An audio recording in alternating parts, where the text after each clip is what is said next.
So just to give you a brief resume of how the false self works in action.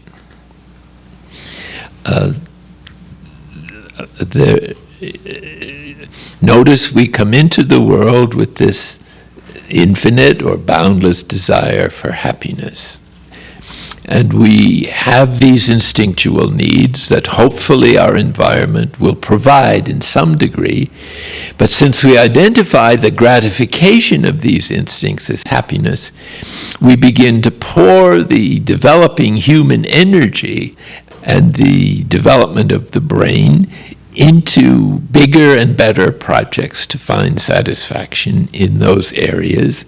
And hence, when we fail to do so, the increase in frustration and the afflictive emotions go off, which can become habitual, that is to say, moods or emotional dispositions that are very hard to change. For instance, as soon as one hits the street, let us say, after whatever kind of meditation you might have had, because this still afflicts those in the meditative process, you're bringing with you into daily life these hidden and secret aspirations or expectations that might be called the unconscious desires. One is aware of one's conscious desires, of course, and you're expected to deal with these consciously. But how can you deal with what you don't even know exists, or at least exists in the intensity that it exists? So you blissfully go to the office or wherever your business or professional life takes you, and life begins to happen. And it's life that is our education in divine wisdom, and that through which God teaches us and brings to our attention what is wrong with us. So that pain is never without a purpose. It's the body's way of telling us something is wrong somewhere. And the pain helps to identify usually where it is, but not always, of course. But emotional pain seems to be the source of most physical difficulties. And according to the body workers who were very skilled and perhaps have a shamanic gene in their bodies, as I've met several, they say the body never lies. And so whatever, the mind seems to be made to lie to you. But that's only because it's under the influence of the false self and these preconceived ideas that are illusory or childish. So the project would be to graduate from this childishness. And I think we can find that in the gospel, Jesus is constantly inviting people to move beyond their false self, their emotional programs, and their over-identification with their groups. This is why some of his sayings are so harsh. It's because the problem is serious, and nobody thinks so until they've gotten so bad that even the doctor can't help you anymore. But for instance, unless you hate your family, your children, and your wife, and your husband, and your mother-in-law, and your property, and your own self too, that is to say, our self-identity, you can't be my disciple, he says. Because the characteristic of Jesus' invitation is honesty and truth. It's not weakness that is so much the problem as honesty. And this is precisely the poignantly negative character of the false self, because it deceives us and uses reason to rationalize or justify behavior that is clearly or obvious to other people is non-integrated or dishonest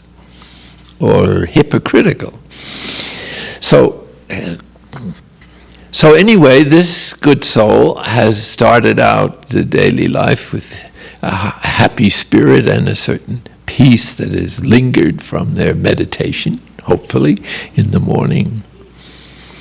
And then life, as I said, begins to happen. They get to the office, what might have happened. They find that the secretary has spilled coffee all over their most important papers. They have to be all done over.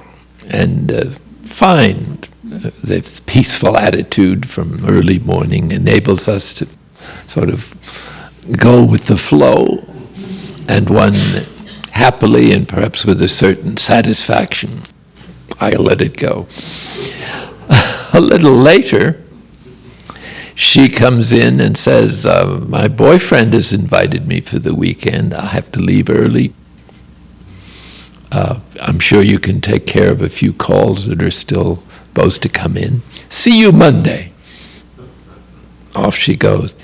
Well, that little aggravation that started in the morning has now moved to another level, because the complete acceptance of this negative situation hasn't quite reached its full expression. And so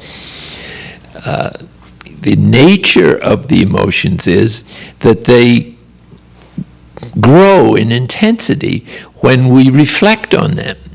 So the imagination and the emotions, and this is very important to remember, are in cahoots. If one is activated, the other has to be activated. They're like the teeth of an old watch that has interlocking wheels. So once irritation begins, the commentary is going to be, this shouldn't happen, or maybe I ought to get a new secretary or something. And that increases with reflection the intensity of the emotion that then moves into real irritation. Then a few more commentaries that are appropriate to this new level. Why don't somebody fire this person? Or then, as it gets worse, anger arises, and from then rage, and then finally temporary insanity, at which point one would want somebody to kill this person, and ultimately one wants to wring their neck with your bare hands. So this is what is called an emotional binge, in which you're good for nothing until the immense amount of adrenaline that has been injected into by the knowledgeable body into this terrible situation has so much stuff there. It will take at least 4 to 6 hours for the liver to filter it out and to return to some normality. But if you're constantly scratching that wound and remembering it and so on, you get into a mood and it goes on. And if this happens habitually, then you have a disposition to be angry anyway. That this can be bad for your health and for everybody who has to deal with you. So this is a subhuman way of living, dominated by emotions and suffocated by habitual wounds or ways of reacting that are now etched in the physiology of the brain, and hence are not going to go away by a simple resolution, but by some serious practice in which you flatten the playing field once again and be able to introduce true values so that the electrical stimuli through the senses are translated into positive human action, rather than in the same old vicious circles. The problem is that unless you're alert when the afflictive emotions begin to go off after an explosion of frustration or gratification, because gratification can also be harmful because it tends to inflate our ego or exalt our self-esteem and so on unduly. But normally we're more afflicted by grief, anger, shame, humiliation, envy, jealousy, and the whole scenarios that have been developed on the basis of the spontaneous reaction of affliction when our desire to find gratification in one of those energy centers is frustrated. And the result of that is it just reinforces the whole false self system with its energy centers.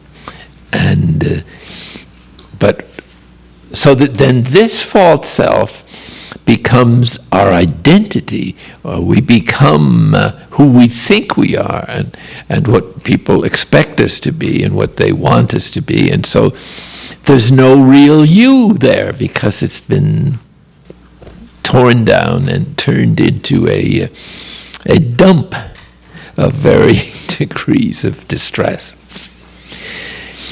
But it's not just the obvious response to emotional behaviors.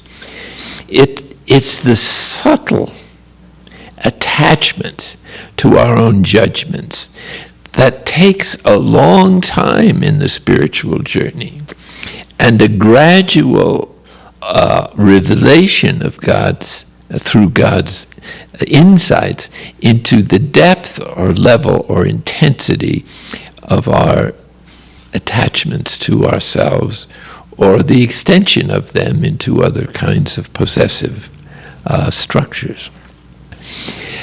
Now, it's possible for God to intervene, and this is one of the aspects of evolution to keep in mind that makes it more intelligible. That is, if you accept evolution as the divine plan, then God is overseeing everything, and not just from a distance, but in great detail, because he's present even in the subatomic world, and has to be wherever anything exists for it to exist.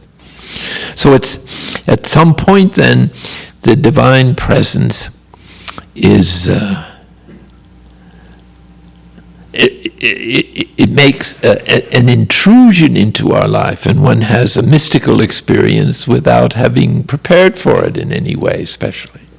Now, it's also good to remember that God has many paths of attracting people to himself. Religion is only one. It happens to be the classical social one, and will probably always continue to be one, because it provides the most organized support, even though some of its organizations may not appeal to you.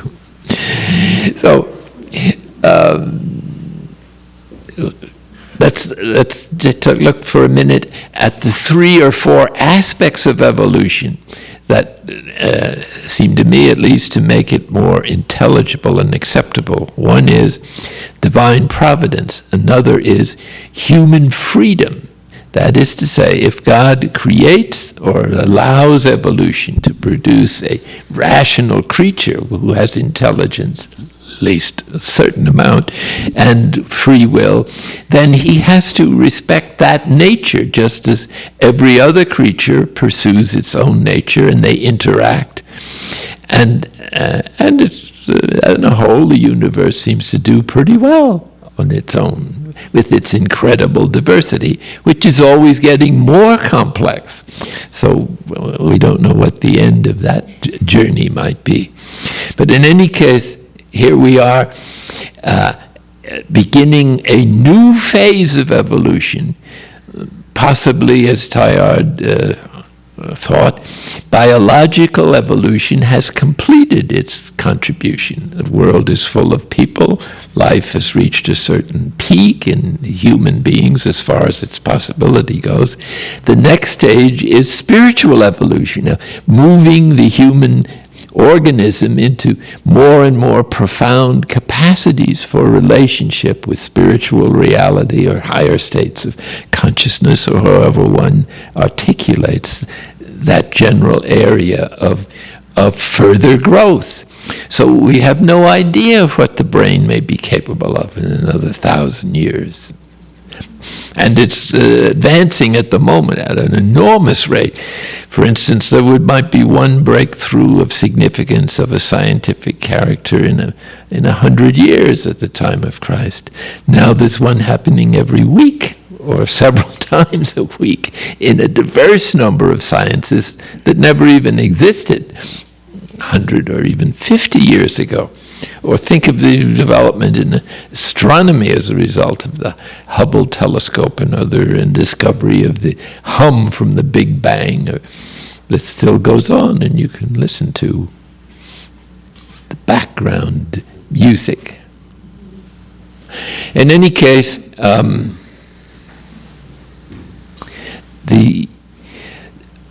when Jesus invites us to enter the inner room, it's like the invitation of a very outstanding psychiatrist to undertake your healing.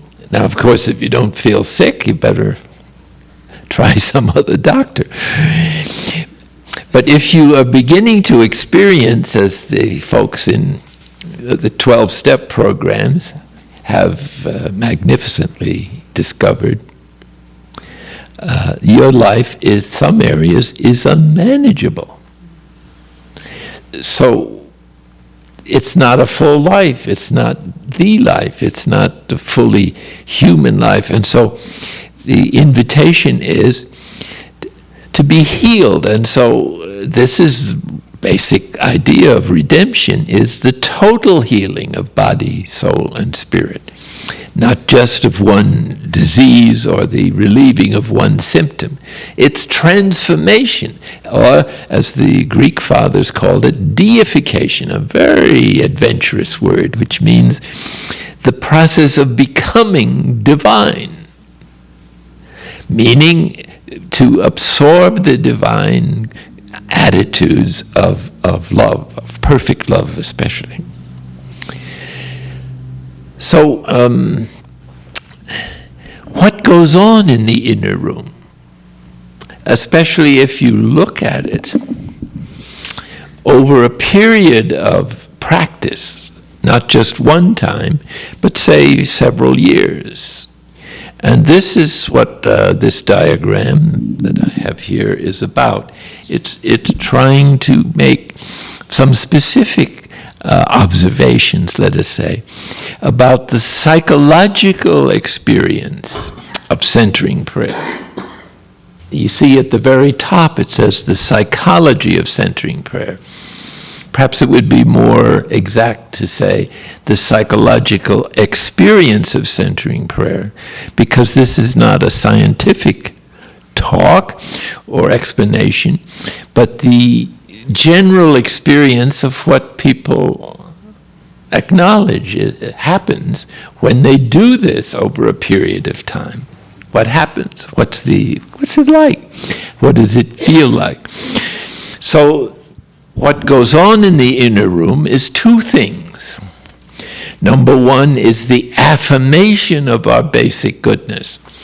Terribly important for Christians to hear because of their inheritance of Adam and Eve and the over perhaps preoccupation with their personal sins and so forth.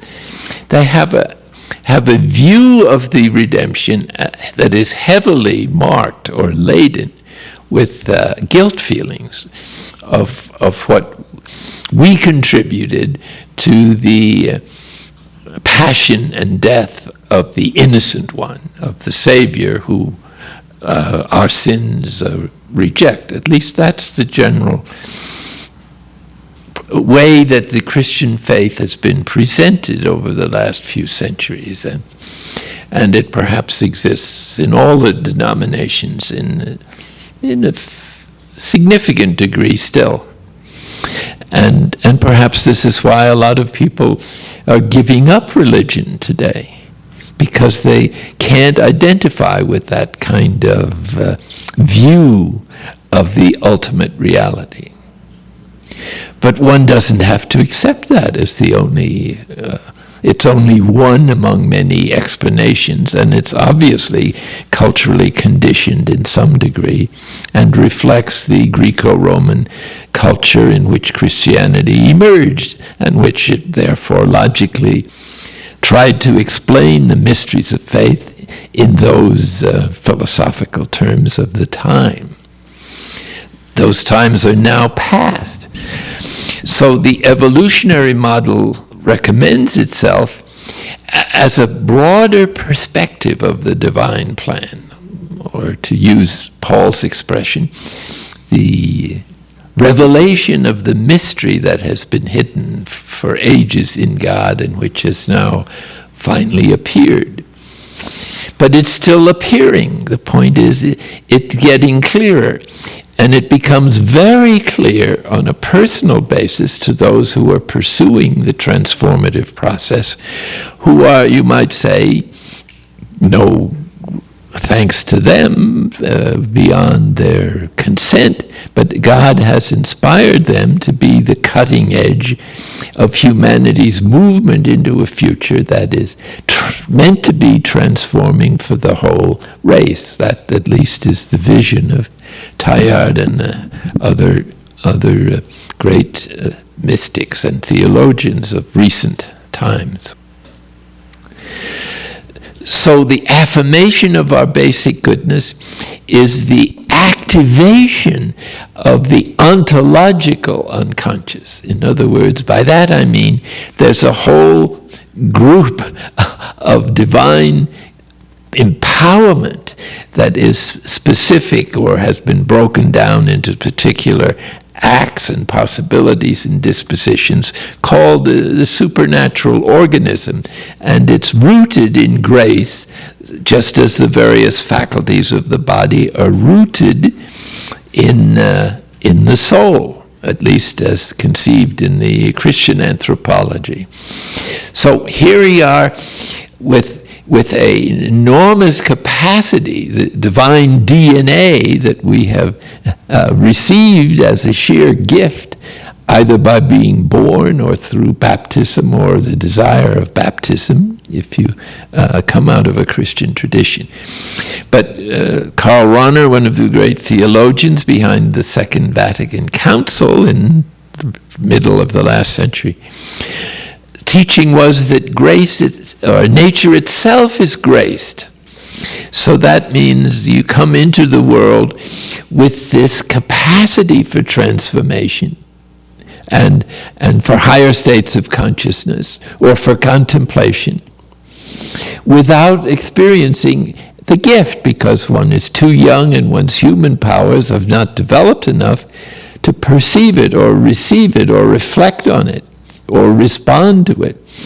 So it's there, hidden in the child, and since it doesn't have the experience of it, it begins to look for its needs to be gratified through those instinctual gifts or needs or values that I spoke of earlier: security, power, and affection, esteem. At the same time, what is happening in the divine or in the inner room is the purification of the unconscious. That is, the emptying out of the traumatic experience repressed into the unconscious at an early age that is hindering the development of the supernatural organism or the true self, and so that we don't experience the symptoms of the true self or the goodness of human nature. And this has been reinforced in some Christian traditions with the idea that human nature is hopelessly flawed and is radically hopeless as far as salvation goes. This is not the tradition in the Roman Catholic Communion and in a number of others, but it has caused some people to identify Christianity with this attitude, so that some people come to adulthood with the keen sense of their own, or doubts about their own goodness, hence their capacity for self-esteem is limited, and perhaps the fear of the consequences of their failings, seen through the dark glasses of guilt and shame, can be seriously hinder their human development and the divine healing which presupposes the acceptance of these gifts. So it is extremely important to affirm in the context of contemplative prayer that it's the basic goodness of human nature that this process is trying to awaken. It's not something you have to work, so to speak, to obtain in principle. You've got it, and it's a question of consenting to it. So you see why in the practice of centering prayer, consent is crucial and central. It's consenting to what is. You don't have to go anywhere to find it. You don't have to earn God's love in this perspective. You've got it.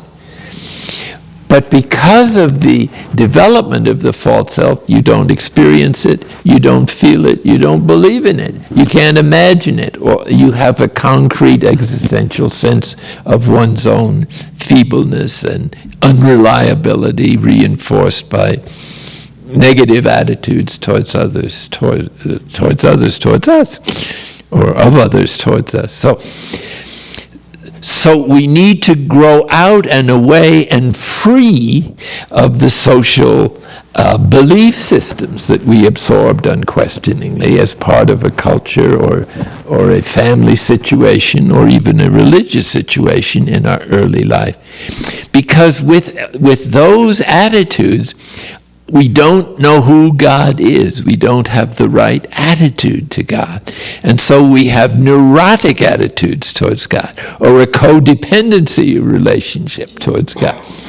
And so many people with a Christian background have been educated up as far as confirmation, if they have that ritual in their tradition, maybe.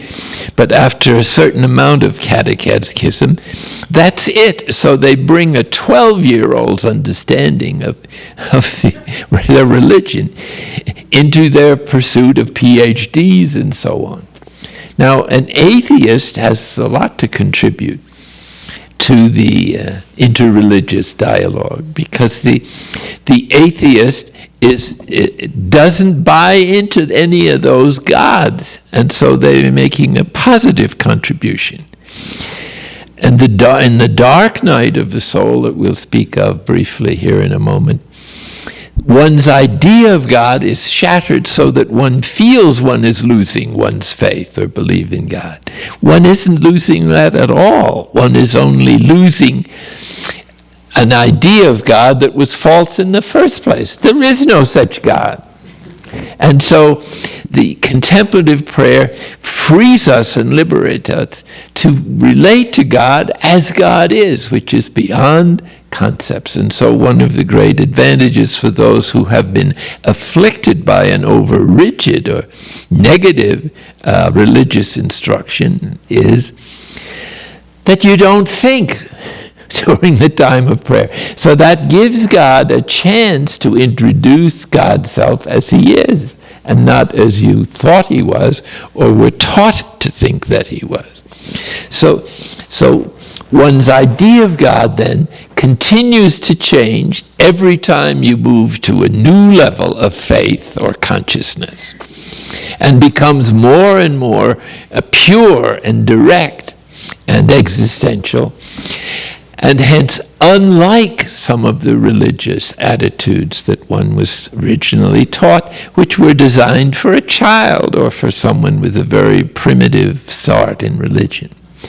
So with the education of so many people to new levels today, it's very important that the levels of which Christianity is taught be serious and thought through, and not rely too heavily on certain aspects of the tradition that were useful perhaps for people at a primitive level of education, but which are not going to be adequate for people of our time, especially in the West, with the levels of education that are now available. This is not to condemn or reject any religion. It's to recognize not only the great values that they bring, but also the limitations due to their time and space and place. So let us now conclude with a few brief remarks about the experience of psychological nature of the centering prayer practice in the light of what I have just tried to describe.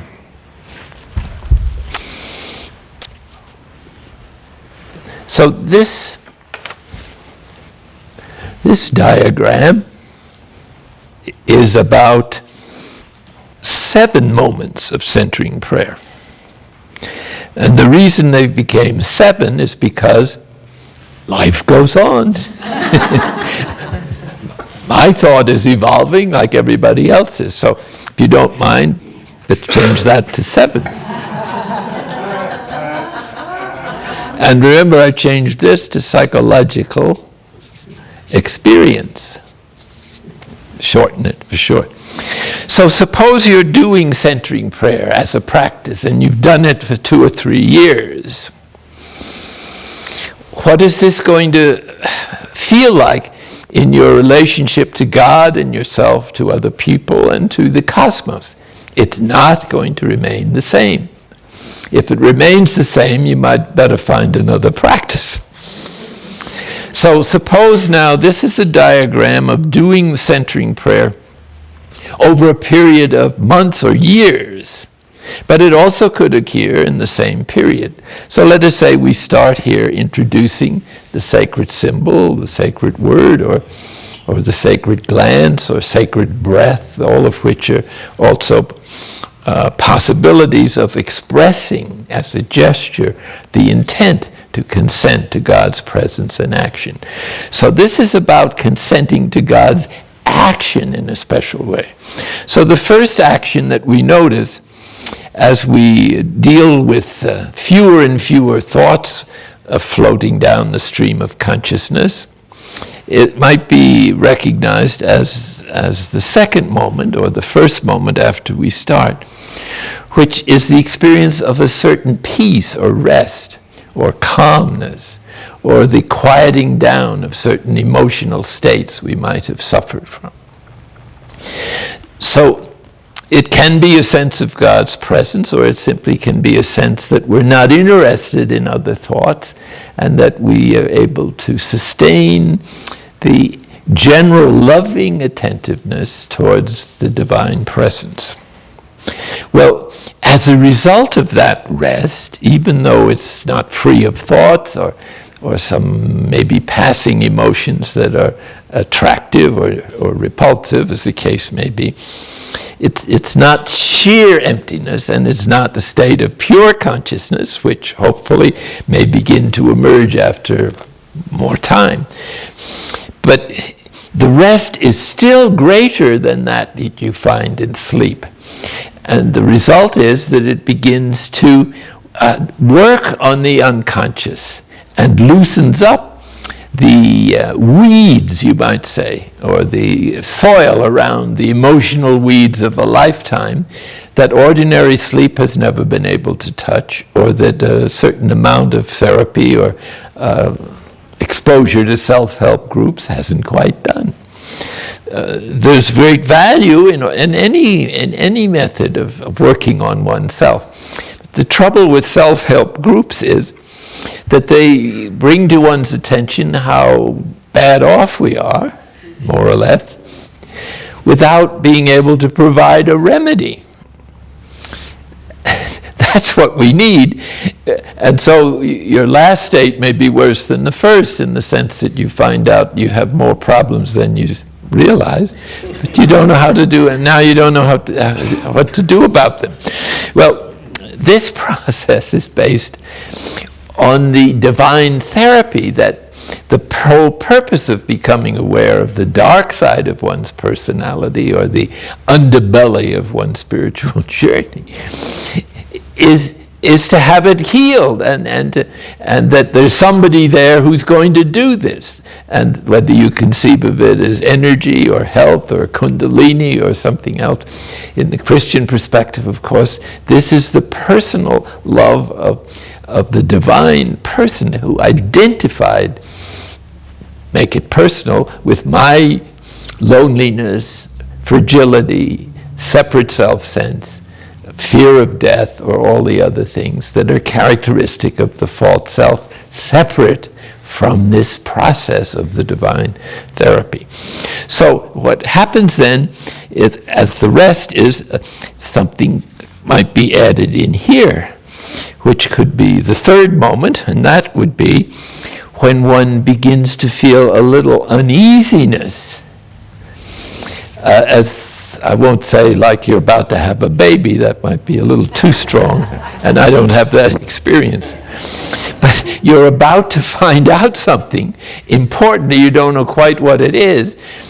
And in other words, the fact that there's some material there stuck in you, we'll put it in massage therapy. The massage is sticking his fingers, masseuse, into your body every now and then, and suddenly it hits a really sore place. Well, then you begin to see something's a little screwy there. What is the body housing there?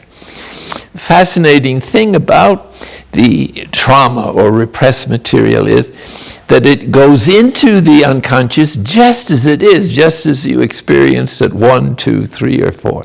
Hence, with the fear of it happening again. And that's what is coded apparently in the nervous system and the musculature and so. So there's a resistance to see it that is chronological, that is to say, you've grown up now, maybe 20 years later. The same concerns would not necessarily go off in the same situation. But you don't know that. So all you feel is, well, what's this going to feel like? And maybe I just assumed the masseuse would take his elbow out of my stomach. Well, then comes the fourth moment when one perceives what the trauma is. Not necessarily the reason for it, that's something else. But during prayer, we don't recommend pursuing psychological insights of what caused the trouble. Do that afterwards. But what you do feel during the prayer is the emotion that you dreaded in some degree. That is, you feel the grief, or the anger, or the shame, or the humiliation, or the rejection, or the oppression. And this can be a very primitive emotion. And the feeling of revenge, or feeling of unforgiveness, or the feeling of the whole raw emotional life. And remember, at an early age, emotions are extremely raw and direct and straightforward. An extra moment here that I added. What you do with that feeling is so important, and that's what decides whether you let go of the feeling and allow it to be evacuated by really feeling it and then letting it go, and allowing the body to feel it, or even the place in the body where you feel it. So this is not the same as returning to the sacred symbol. You can't normally even find the darn thing in this state of mind. It's like a buoy in a hurricane. It's disappeared. It's still there, but it's no value to you at the moment. So you're caught in the downpour, and all you can do is to let it rain. This is not your day, you might say. So the attitude of acceptance of that feeling is crucial to the evacuation process. Otherwise, we'll re-repress some of it in order to escape or avoid the pain. Avoiding pain is the addictive process. The addictive process is what we start out with as soon as we start looking for gratification in the emotional programs and the false self develops. You only have to live long enough to have a real addiction. When the pain gets so bad from the frustration that you can't stand it anymore, and so addiction is the classical masterpiece of the false self, in which you're so busy and preoccupied with the addiction you don't have time to feel the pain. but the pain remains. That's why even if you get over the addiction, unless you then have psychotherapy or the spiritual journey, you'll fall into another addiction, because at all costs you have to not feel that emotional pain. At least that's the tendency of the addictive process. So here, this is acceptance. And then as soon as you do that, the evacuation takes place. Now, in this circle is presupposed the whole unconscious at all four levels. This diagram is an ontological diagram of the stages in which one moves towards the true self. And this is the movement that we have in centering prayer that we described the other day. A movement from ordinary awareness to spiritual awareness, then the self, and finally the divine presence. This diagram, however, is imposing on that ontological model a psychological model, where in the unconscious, on every of the levels, except perhaps the divine presence, you have emotional junk. Or you have the supernatural organism, based in our core of goodness, that is hidden in the unconscious and has never been allowed to be active. So if we evacuate this one, let us say it's an experience of rejection that we repressed that was so painful. Now it comes to mind in the form of distress or humiliation, shame, whatever.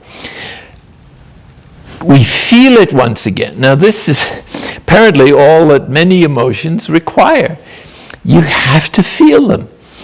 If you don't, they're repressed and are warehoused in the body, where they can collect in the musculature or nervous system somewhere, and require deep therapy or massage or the spiritual journey to begin to dissolve. So as a result of this rest, without having done anything except rest, the defense mechanisms of the psyche have gone down. The addictive process has been trumped, for the moment at least, and the body feels permission to get rid of stuff it should never been there in the first place. So this is an evacuation process, a psychological sweat, you might say, or whatever other form of evacuation you prefer to think of. So once that's gone, what happens is that the spirit rushes into that empty place, or the positive energies of the body, and fills it up with the results of our capacity for human health. And this capacity can't be underestimated. We don't even know the possible energies of the body. If we could plug into them, we don't know the possible energies of corporate entities in the spiritual world that can join forces to help us and so forth. So that means that as you negotiate this circle, you get rid of chunks of emotional gunk that has been sitting there for years. Naturally, you feel like you're vomiting. But that's the best cure for something you've never digested, whether it's food or psychological experiences. At the same time, this begins to be activated, and so you might even conceive of these positive energies of faith, hope, and love, and the gifts and fruits of the Spirit replacing the negative energy. So when you come back to start the prayer again, having evacuated emotional junk that shouldn't have been there in the first place, you start the program closer to the center. And you go through the same process again, or over many periods of prayer.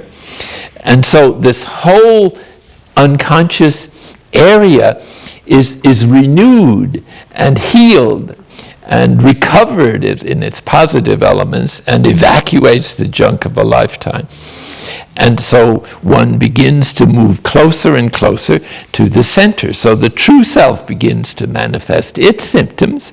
And finally, when you've done this long enough, you may come to the bottom of the junk. And there's no more left. So where are you? Divine union, I suppose. What else? Where else would you be? Okay. So obviously this is just a horizontal diagram. So let's, to get a clearer concept of it, put it into a vertical, the same process from a vertical perspective. And this is the overall image, and this is the little box that I've translated up here for the sake of clarity. So this is an analogy of the tell and the archaeological dig with the spiritual journey. Now a tell, as I'm sure you're all aware, is a spot on the landscape, a hill, a hump, that consists of the remains of city-states or civilizations, one built on top of the other. For some reason in those days, if you burnt down a town, you built your own on top. So from an archaeological point of view, it's a treasure, because in one place they can dig down through civilizations all the way down to the Stone Age. So the process, of course, is to clear off the top first and shovel off the junk and the shards that are broken and things that are of no use, and then come back a year later and work this level and then this level with a vacation in between, and bring the students from the Colorado University at Boulder for their summer program and dig until they finally come to the bottom, and then they go look for another tell. Now, the analogy is that the Holy Spirit seems to have a certain method to its madness. And that is, although it doesn't feel bound to follow a particular structure, it adjusts to each person. It starts out our conversion when we decide to pursue the transformative process by clearing off the obvious conscious junk that is obvious to us as hindering our process, and it adds those aspects of a discipline or a meditative practice that will help this process to go on. So wherever you start, let's say we start in our old age. It could start any time. It's never too late for this process. And so the Holy Spirit investigates or brings to our attention what needs to be improved at that point. And then it continues the process with a little rest or enjoyment of the new privileges of each state of life, or the new freedom, to work down, let us say, through adulthood, early adulthood, adolescence, childhood, infancy, until each part of our life has been healed or investigated.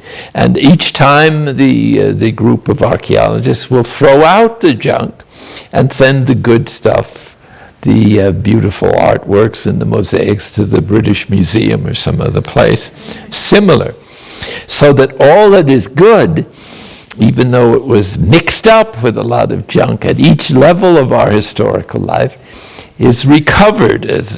And it may be that the Spirit then invites us to recapitulate, at least in our spiritual insight, the whole of our life, and gives us back some of the things that we weren't able to pursue that were good, but that we hesitated because of the situation we were in then to make use of. So that the bottom line is that everything that was good in your life begins to bloom or flourish, even your golf game.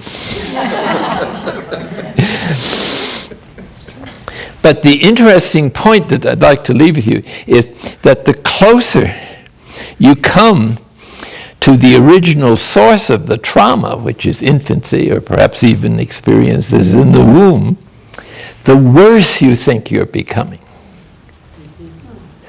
And so this is not a success story, the spiritual journey.